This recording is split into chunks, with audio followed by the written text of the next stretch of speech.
Ladies and gentlemen, Roster Watch Nation, welcome back to the epic Roster Watch Podcast, brought to you by RosterWatch.com. My name is Alex Dunlap, joined, of course, by the Trashman for the Week 8 Waiver Show. Welcome to everybody here on YouTube or listening on the podcast feed, wherever it is that you listen. If you're on YouTube, you can always ask questions over in the chat about your players to pick up, players to drop, trades, whatever it is you have going on. We won't be answering sit-start questions here on the podcast because we just got the matchup algorithm up and running, and we'll get the ranking sheet up and get the rankings algo and our inputs going into that a little bit later. If we could ask you, please, right here off the top, if you could please like the show, if you found value in it throughout the season, like this show, subscribe to the channel. And if you're listening to this on Apple Podcasts, Spotify, wherever you listen, man, if you guys could please leave us a 5-star rating and review, we would certainly be pleased with it. I would. I know we keep getting bugged about asking people to do this. I'm so bad at remembering trash, man. I'm so bad at it. I want to get straight to the content. Rightfully so. All right. So what do you think? Just overview on waivers this week. Anything? I mean, look, I think that last week whenever we did the waiver show, we were under the false impression that it looked like Zach Evans was going to be getting a little bit of run this week. Through the course of the week, of course, we found out about Myles Gaskin. We found out about Darrell Henderson coming back, signing to the practice squad for the Rams, and then getting elevated. Then on late Thursday, we got there's the interview from Sean McVay that just completely sunk everybody's hopes about Zach Evans when he talked up all the other guys, Royce Freeman, Darrell Henderson, and a little bit about Myles Gaskin. But said, and of course we have Zach, and he's just a young guy that is still coming along. And that's when we knew. And we talked about it last week. Don't go blow your whole fab budget, or maybe even not a top waiver priority on a guy like Zach Evans, just because we said it's going to be a short-term situation. It's going to be a rental. If you need to win this week, maybe you could think about doing something slightly drastic, but this was not a Kyron Williams situation. This was not a Puka Nacua type of situation, right? It wasn't even a Jerome Ford. It didn't fall under those same auspices, right? This week, Darrell Henderson, to me, after seeing last week what he was able to do, and it wasn't like it was a great week for him, but boy, if you picked him up, it sure did feel good to see him get 57% of snaps, 2 targets, 19 touches, 66 total yards, and fall in for that 1 touchdown. Royce Freeman did get 12 touches for 66 yards, no targets though, 43% of the snaps. We did not see any of Zach Evans or any of these guys at all. So I think moving forward, we can understand that Darrell Henderson is the one until Kyron Williams comes back that they trust most in pass protection. He actually looked pretty good as far as the pass pro is concerned. We know that the most important thing for those guys is keeping Matthew Stafford upright, because that guy goes down, you're all of a sudden staring down the bear. It's a pretty tough deal, right? You got I can't believe I'm blanking on his name. What's the Georgia quarterback from last year? Stetson Bennett. You're staring down the barrel of a whole Stetson Bennett deal. A couple questions here. Need to drop one of these guys to bring Tank Dell off my bench. So he's listing Curtis. So don't answer this right now, Trash Man. I'll have these for the game at the end of the show, okay? Samuel, Osborne, Roschon, Spears. The answer to those two is no. I'll tell you right off the bat. Hubbard. Which one gets the axe? So that is to bring Tank off of IR. So we'll answer that at the end. Is Kendre Miller droppable now? Says Alex K. We will answer that at the end. I will add Kendre onto the list. Actually, so there was somebody who's already asked about Kendre. So he's on the list. We will get to that one for sure. Thank you guys for being in the chat. Kip C, Lifetime Longhorn, Alex K. What a great name, Alex K. And what a great username, Lifetime Longhorn. Golly. Not that there's anything wrong with Kip C, but I guess I'm fond of both those things. How much would you bid on? Bias. How much would you bid on Jake Bobo in Dynasty? I'm guessing in Dynasty you have $1,000 budget. I don't know. I wouldn't bid that much. It's not like he's going to play one. I mean, do you think he'll play next year if they get rid of Lockett? I don't know how much he would slide in. Maybe they play DK Metcalf and Bobo on the outside. He just doesn't have much of athletic background. They seem to like him, though, and he's kind of a homeboy. They do seem to like him. I don't think anybody's going to be running after Bobo and I don't Dynasty. think so either. I think if you're $1,000 budget, you could probably bid $32 or something. I Yeah. think you'll be able to get him for that, unless it's one of these super deep ones. But let's say 32, $35, something like that. All right.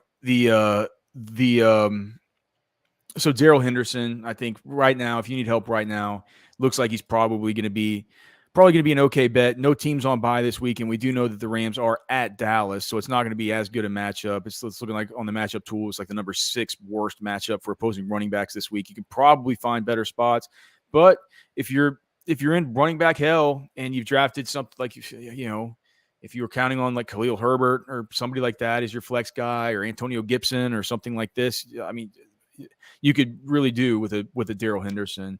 I agree, Trashman, with the 3 that you had just right here at the top. I think that for the percentage of budget that we recommend for these guys, Darrell Henderson, Roschon Johnson, Tyjae Spears, they're all right there at the top. I'm interested to hear what you think about Roschon after seeing what Deontay did this last week. Is this just going to be a nightmare once he comes back now? It's like the Deontay Foreman genie's back out of the bottle, as we predicted on the SiriusXM show. I'm worried that this might devolve into a situation where, I figure Roschon gets back this week. I think as long as Justin Fields is out, they're going to lean heavily on that run game. I think you could probably use both of those guys this week if they're both available and Fields is still out. Yeah. We have Kipsy asking about Elijah Moore, if he's droppable. I will do that. With Watson, a possible IR stint. Gosh, I hope that that's not going to be the case. That was so weird what happened with Deshaun Watson in that game, Trashman. Were you watching that one? We keeping an eye on it at least? Well, I was keeping an eye on it because I was playing him. Playing against him in one of my leagues. Yeah. So that was a nice surprise. I finally got a break. We had Cleveland -3 in the circa million, so I was watching it super hard. I'm like, well, if he's been cleared from the concussion protocol, what the hell's going on here? Like, why do they put him back in? They're like, well, we're just being careful. But now they're saying through the week he's going to be questionable day to day through the week. Kip C's thinking this could be a possible IR stint. To me, $250 million guaranteed to that guy. Is he going to go down as the worst contract in all of NFL history? Shout out Dave Mulgeta, fellow Texas Longhorn, over at Athletes First for negotiating that thing in the midst of a media firestorm about everything that he'd been accused of with all these massage therapists. I mean, well, if you're just going off his play, I mean, like the last time he was in the league, he was a top 3 quarterback. You sound like Dave Mulgeta talking to the Browns. It's unbelievable, man. Yeah, but so Tyjae Spears, I don't understand how we can keep putting Roschon and Tyjae Spears back here on this list. You guys should just go pick them up, man. I know that most of you guys probably have. And with Roschon, it's been disappointing so far. But we've seen that Khalil. The one thing that makes me a little bit more hesitant about Roschon than I have been all year is just that now once Khalil Herbert comes back and now that Deontay Foreman has shown something, do you think they keep putting Deontay Foreman back as a healthy scratch just because he doesn't play on special teams? I mean, I'm not sure that they do. I mean, what Roschon has going for him is he's their best pass protector. Right. I get that. But the thesis of the whole Roschon thing was the fact that that's the way he gets in, right? That's the way he cracks the door open. And then from there, they see what a good player he is in between the tackles, forcing missed tackles, doing all that stuff, and he becomes a bell cow. I'm worried that it could just be a little bit too much of a split now. But I do believe he's an awesome talent. I do want to bet on the awesome talent. It feels like the opportunity is there, even though Deontay had a good week this week. Man, Khalil Herbert hasn't looked good. Deontay, this could have just been it was an excellent matchup that we talked about all week long, right? We said this is exactly the kind of defense that Deontay Foreman is going to slice and dice. He was my conviction play in DFS on the Blitz show with Cardi and these guys. It was, I mean, to me, it was obvious that this was going to happen. For all my dynasty teams and for a lot of my redraft teams, I certainly wish it would have been Roschon getting those opportunities, but it just hasn't. He still needs to be owned, right? Tyjae Spears just needs to be owned. And Darrell Henderson are the guys. I think he's the top waiver pick this week. Darrell Henderson? I think Darrell Henderson is. Yes, I think so too. Well, yeah. Unless you have like Alvin Kamara, Austin Eckler, and Jonathan Taylor or something like that as your running backs, or you know what I'm saying? Like you're real set with 3, and you just want somebody who you can hold on to and hope for a big bust out later on in the season. In that case, I would rather have Roschon or Tajay Spears because Darrell Henderson's going to turn back into a pumpkin once Kyron Williams comes back, right? Kyron does everything that they ask of him, and when he's out there, that he gets just such mad usage, dude. So that's sort of where we are on that as far as running backs. I saw you where you had Devin Singletary. I had to move him up a little bit, to this kind of the top of tier 2. I'd be interested to hear what you think about that after, it's been kind of out of sight, out of mind, and people who have Dameon Pierce just don't want to think about it. But, Dameon Pierce only 33% of snaps in week 6. Devin Singletary had 54% of snaps. He had 2 targets, 13 touches for 62 yards. And it's like you said, man, the Trashman prophecy from down at Houston, Texas camp that I couldn't believe. They use him in the red zone. They use him down in the red zone. It was just like you told me. I said, why on earth would they do that when they have Pierce? And they're like, well, they don't. They like motion Singletary out and they throw it to him and stuff. And I couldn't believe it, but you kind of had to see it to believe it back in week 6. So I think that he's a guy that's worthy of a pickup. He's only owned in like 20-something% of leagues. Not the sexiest pickup, not somebody that you'd love to play, but we're getting a reprieve from the buys this week. No teams on bye, but we're getting right back into it next week with 4 on bye. The week after that, I believe we're back to 6. So it could be something that could be somebody that you can use, having gotten his bye out of the way last week during the bye Mageddon. Any of these other running backs that you'd want to touch on? I mean, Emari Demercado somehow, after doing nothing last week, led the Cardinals backfield in touches this week. I feel like, in one instance, I feel like they're playing musical chairs. They're, trying to see who works best in that backfield, but you can't really ignore Demercado's usage this past week. Yeah, and Keontae Ingram just straight up died. 80% of snaps for Emari Demercado. What did he end up doing with it though? So not a whole lot. 5 targets, 17 touches for 75 total yards. I mean, you could have done worse. What's up to Ahmad Hajir? He says, should I trade Higgins, Judy, Bryce Young for Howell, Javonte Williams, and Palmer? Well, I think probably in that deal, Higgins is technically the best player. I'd like to see where Judy gets traded to. So no, I wouldn't do that trade. And Andrew G, how are you doing, sir? Good to see you. I might do that trade. Do you want to? If you need running back help, I might do that trade. And Palmer's really showing up. He's really stepping up. I mean, I know we don't like him, but yeah, he's been good for 2 weeks. His box scores are hard to deny. Howell got sacked like 8 more times this last game, dude. I almost feel better with Bryce Young, hoping that he's going to come along during the season. Trashman says he wouldn't. I wouldn't do it. Trashman saying he would. You're gonna be if you needed the RB help, I would consider it. Yeah. What if the Panthers trade for Judy and he's got the Bryce Young to Judy connection? that'll make him feel a little bit worse about that thing, I think. I just traded Pitts and Pickens for Goddard and Smith. I don't know if it's the Eagles fan in me, but this is a good trade. Devontae Smith? Yeah. Yeah, I think so. Yeah, it's fine. But man, I always hate when people call the radio show and ask us, like, I did this trade. Was it good? I'm like, what does it matter what I say? You already did it. It's like,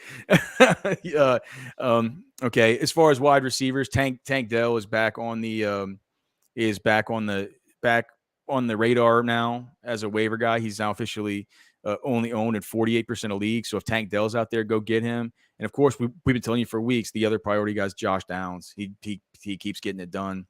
The routes, everything, and it to be honest, it was starting to happen with Anthony Richardson just as much, right? Just as much as it's been happening with Gardner Minshew. But over the course of these last couple of weeks, I mean, you saw him. What do you have? 125 yesterday. Yeah. I don't know what do you have? 6 targets on a 71% snap count, and then back in week 6, it's just been, like we said, it's been just kind of a steady deal for him. 8 targets that week. He didn't have quite the the production as far as yardage versus Jacksonville, but wasn't on 78% of snaps. He got in the box.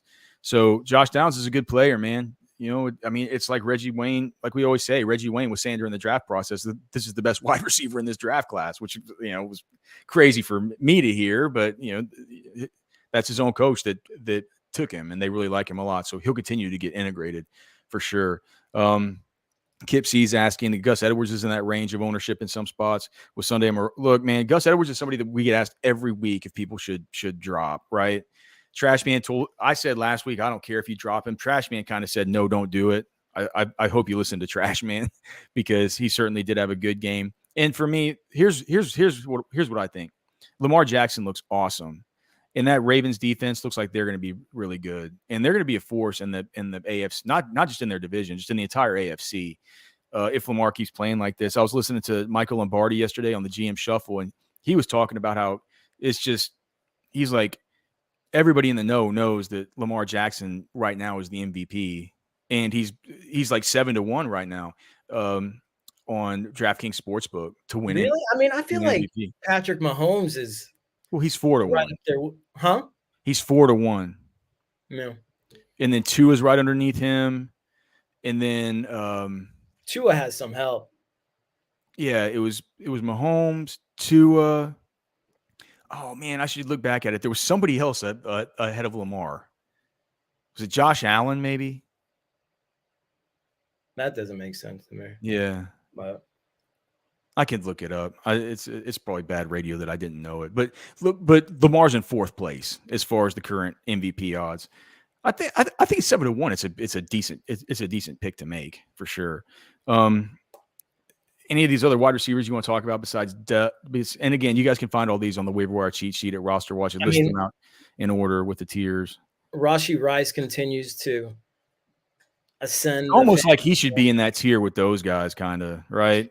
Him and Kendrick Bourne. He's right on the precipice. I want to get like something closer to a 100-yard game, or at least over like a 75-yard game from him. Yep. All right, fair enough. We have and then just a bunch of guys. I mean, you should be looking at guys like, you know, Curtis Samuel, Michael Wilson, Rashid Shaheed is still out there. If Christian Watson for some reason can't go this week. Yep. Yeah, for sure. And that's an injury that we'll need to keep our eyes on for sure. God, how disappointing all this Christian Watson stuff has been. Just a mess, trash, man. Yeah. Okay. At tight end, Dalton Kincaid, if you're in need, he's an interesting guy to look at this week. We always knew it might be a little bit of a slow bake to figure out exactly how his role could get carved out in that offense. But in this last week, you know, I do worry a tiny little bit, trash man. 8 targets, 8 receptions for 75 yards on 61% of snaps. I do worry about the rookie freshman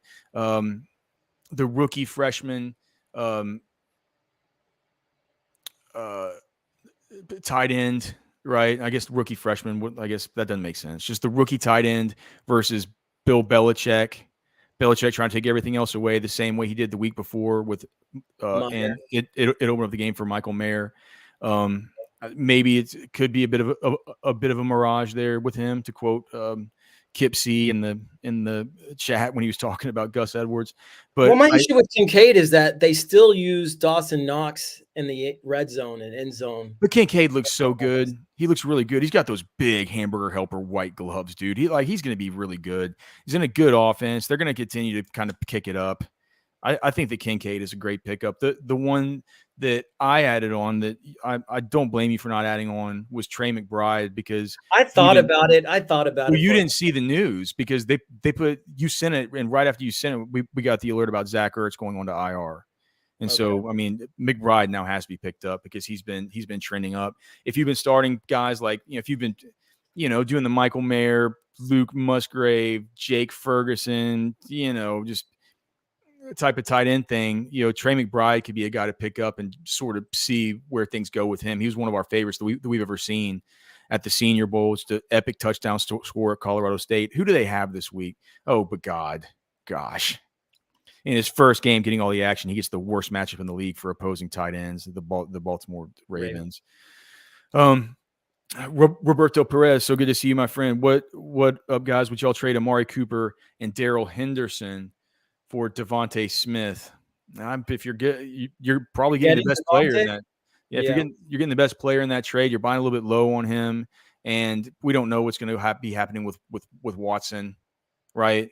What if that's a PJ Walker situation? That whole thing in Cleveland seems really, really, really, really fishy and squirmy to me.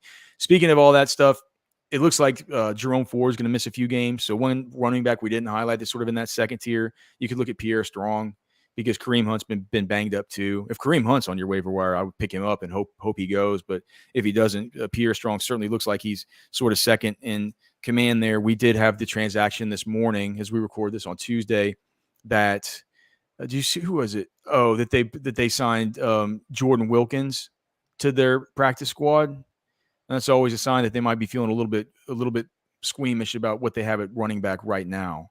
So maybe keep that in mind. Let's see. Well, it's in the veto. What? Andrew G says, what's in a veto? It's 3-3. I could change my vote. In the veto, make it 4-2. I was looking for an opinion.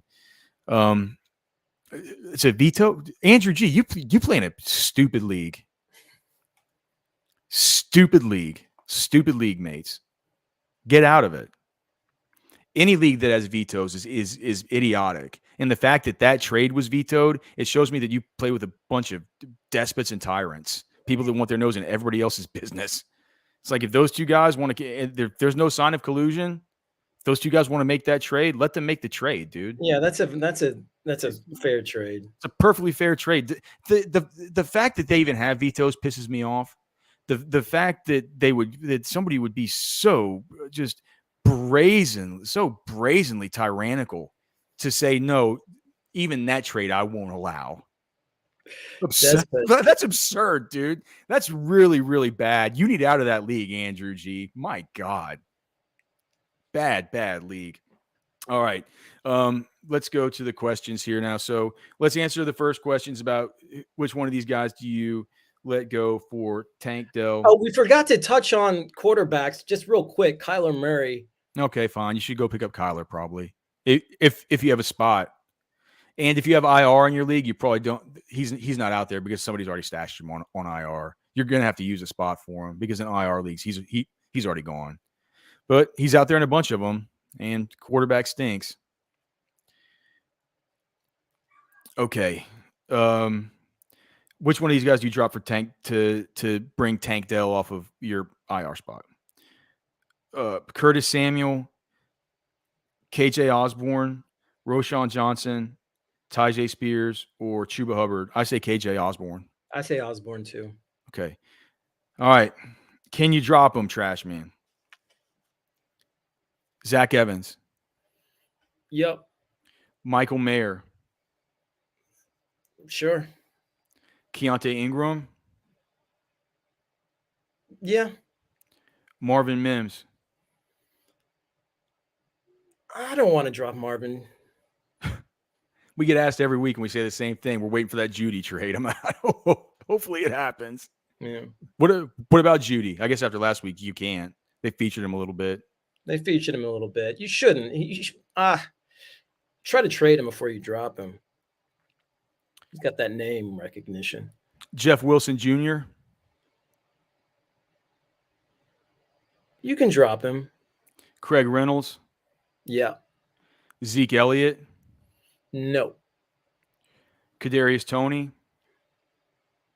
Yes. Javonte Williams. No. Elijah Moore. No. Khalil Herbert. No. Kendre Miller. All signs point to yes. I'm not dropping him yet. Not unless I'm dying. I figured you'd say that. Not unless I'm just dying on the vine, dude. You're gonna have to take Kendre from my cold dead hands, dog. I'm Trashman. I'm not gonna let you get him for week 14 against me in the playoffs. That's right. I'll pick up Jamal Williams this week then, Jahan Dotson. No, he had a good game this week. Hold on. What did he do this week? It wasn't a good game. I mean, he got a little more action than he had. Well, compared to what he had been doing, I think anybody would say it was a good game. Is that your phone or mine? No, it's mine. He had 5 catches for 43 yards, but he had 8 targets. Yeah. I mean, he's kind of getting back in action. All right, it's fine. Jaleel McLaughlin. You can drop him. These are, I mean, Dameon Pierce. I'm not dropping Dameon. Alexander Madison. Obviously none.